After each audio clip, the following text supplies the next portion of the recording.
Halo semuanya anak-anak, jumpa lagi bersama Pak Guru Franz dalam pembelajaran IPS kelas 7 di SMP Negeri 1 Serui.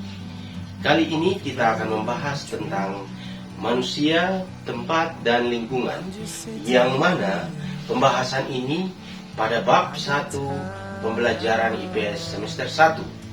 Sebelumnya kita harus mengetahui tujuan pembelajaran mengenai manusia, tempat, dan lingkungan. Mengetahui tentang tujuan pembelajaran yang meliputi konsep ruang dan juga pengertian interaksi antar ruang dan contoh interaksi keruangan antar wilayah di Indonesia, dan juga kondisi saling bergantung terjadinya interaksi antar ruang.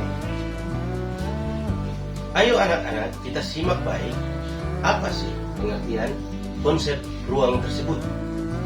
Sebelumnya kita harus pahami apa sih ruangan itu.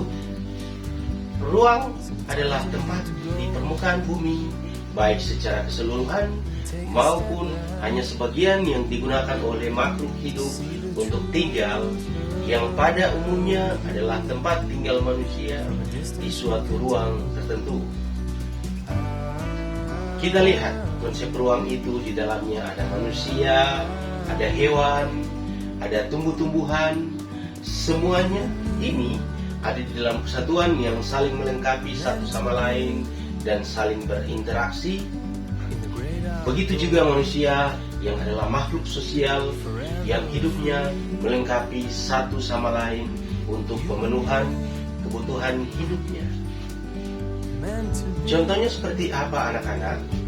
Contohnya seperti kita yang tinggal di wilayah Kota Serui, Kabupaten Kepulauan Yapen, yang saling berinteraksi dengan tugas kita masing-masing. Pak Guru adalah seorang guru dan kalian adalah murid. Pak Guru tinggal di Kota Serui. Pak Guru sebagai pendidik mengajar kalian supaya menjadi pintar, dan kalian sebagai pelajar tugasnya adalah belajar supaya menjadi orang yang berguna di masa depan. Begitulah interaksi kita sebagai guru dan murid yang hidup di wilayah Kota Serui dalam ruang lingkup Kabupaten Kepulauan Yapen. Berikutnya, apa sih bagian dari ruang-ruang itu? Apa sih bagian dari ruang anak-anak? Coba kita lihat dan amati baik-baik. Cakupannya apa saja? Di sini sudah ada gambar danau, laut, sungai, air, tanah, batuan, dan juga makhluk hidup. Dan tak lupa lapisan atmosfer yang tersusun dari lapisan paling luar, di luar angkasa sampai terdekati bumi, yaitu eksosfera, termosfera, mesosfera, estratosfera, dan troposfera, beserta organisme dan makhluk hidup yang berada di dalam ruang tersebut. Dan ini yang saling mempengaruhi siklus kehidupan dan sumber daya yang ada di muka bumi. Dengan demikian, batas ruang bisa diartikan tempat dan unsur-unsur yang mempengaruhi kehidupan di permukaan bumi. Berikutnya anak-anak, kita harus tahu interaksi antar ruang itu seperti apa ya. Interaksi antar ruang adalah salah satu cara mengelola ruangan-ruangan berdasarkan potensi, juga permasalahannya dan keterkaitannya suatu ruang dengan ruang-ruang di sekitarnya. Oke, berikutnya ada 3 kondisi yang diperlukan untuk terjadinya interaksi antar ruang.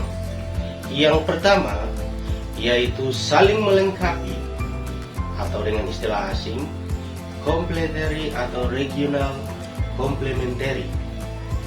Dan yang kedua adalah kesempatan antar daerah, kesempatan antar wilayah, atau earning opportunity. Dan yang ketiga adalah kemudahan transfer, itu adalah transferability.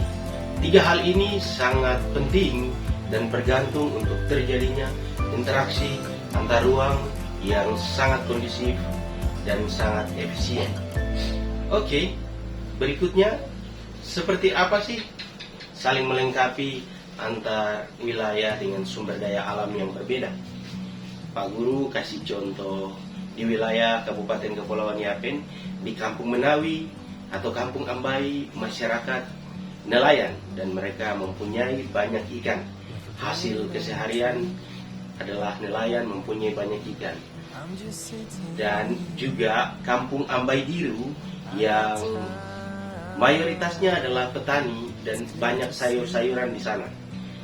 Bagaimana keduanya saling melengkapi kebutuhan dari sumber daya alam yang ada?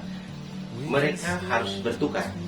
Mereka harus bertukar, di mana orang Menawi harus menjual ikannya ke pasar dan orang Ambai Diru harus menjual sayurnya, supaya orang Menawi memakan sayur dari Ambai Diru, orang Ambai Diru memakan ikan dari masyarakat Kampung Menawi, dan juga terciptanya satu gizi dalam pemenuhan kebutuhan hidup antara masyarakat Kampung Menawi dan masyarakat Ambai Diru dengan ruang yang berbeda.